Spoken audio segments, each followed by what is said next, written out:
Hey, Facebook family, Salem Community Church, and our online campus. I'm so excited that you're here with us today on Mother's Day. Great weather. Come on, shout out for that. But want to say happy Mother's Day to all the ladies out there. Whether or not you are you've naturally mothered a child or you spiritually mothered a child, if you've poured in the next generation, we want to honor and celebrate you today. Want to make sure that we have a video for today's teaching, even if it's brief and if it's a little different bit of a format. Today we looked at Luke's gospel, his account of a story. It's in chapter 7 of the Gospel of Luke, verse 11 through 15. It says, "Soon afterwards, Jesus went with his disciples to the village of Nain, and a large crowd followed him." Verse 12 says, "A funeral procession was coming out as he approached the village gate. The young man who had died was a widow's only son, and a large crowd from the village was with her. When the Lord saw this, his heart overflowed with compassion. 'Don't cry,' he said. Then he walked over to the coffin and touched it, and the bearers stopped. 'The young man,' he said, 'I tell you, get up.'" Verse 15 says, "Then the dead boy sat up and began to talk, and Jesus gave him back to his mother." I think it's an interesting thing that the meaning of this town, Nain, means lovely.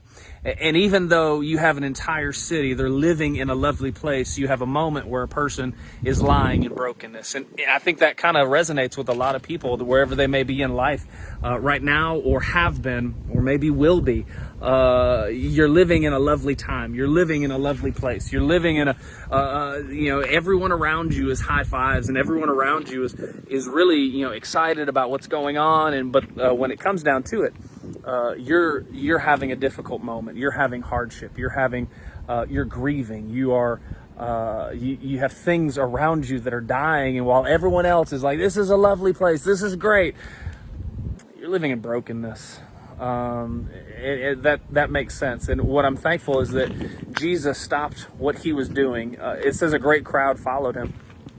And it's not, the Bible doesn't mince words. If a great crowd was following, they mean it's a great crowd. And he fed 5,000 men with 5 loaves and 2 fish. That doesn't take into account the women and the children. It doesn't take into account that, he wasn't some backwoods, no-name preacher. He was a man of influence. He was a man, this is the Messiah, and he was gaining ground with the people in the area, even at Passover. "Blessed is he who comes in the name of the Lord," of the triumphal entry. You're talking about there's 1 million plus people that are all in the area for Passover. And so Jesus was not just, it wasn't just him and 12 guys that were following him. When the Bible says it was a great crowd, I mean, this was a big event. But what I love is that Jesus stopped what he was doing, stopped what was on the schedule, stopped what was on the agenda, and he interrupts this moment right here with this widow and the funeral of her only son. The reason why is because, and hear me, God's ear is absolutely in tune with the cry of our heart. He is not unaware of the situation you're in. He is not void of knowing exactly where you are, the situation you're encountering. He's totally aware that you are in, you're living in a lovely place, but you're lying in brokenness, and that this is a moment that he wants to show up and radically do something amazing in your life. He broke from protocol.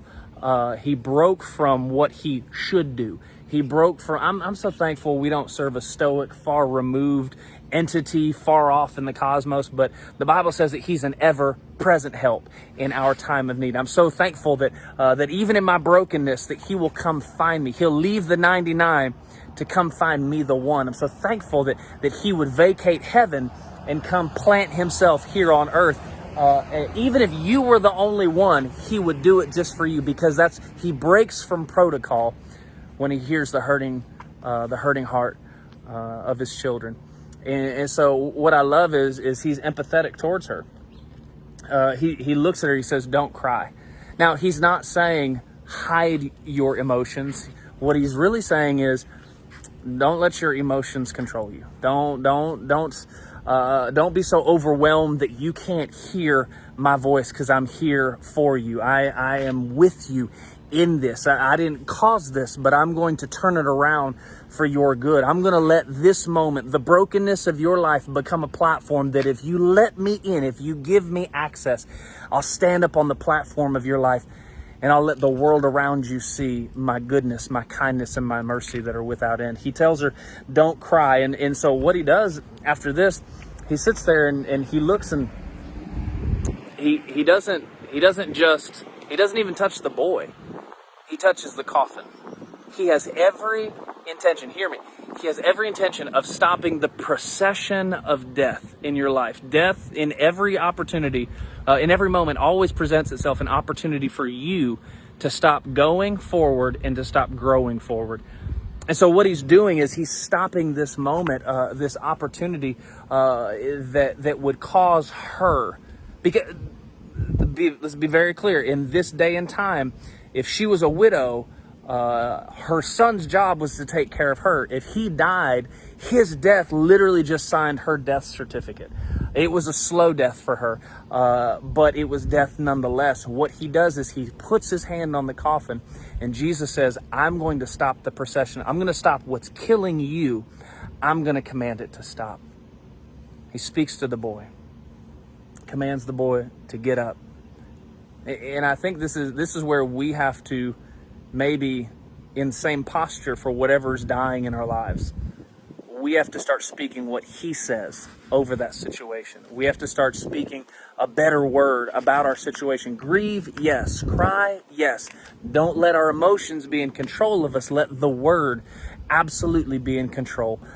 He's a friend that sticks closer than a brother. Why wouldn't he show up in your situation? Why wouldn't he have already said, when you pray about your situation, about whatever's dying or whatever has died, you're not begging God to do anything. You're not begging him to show up.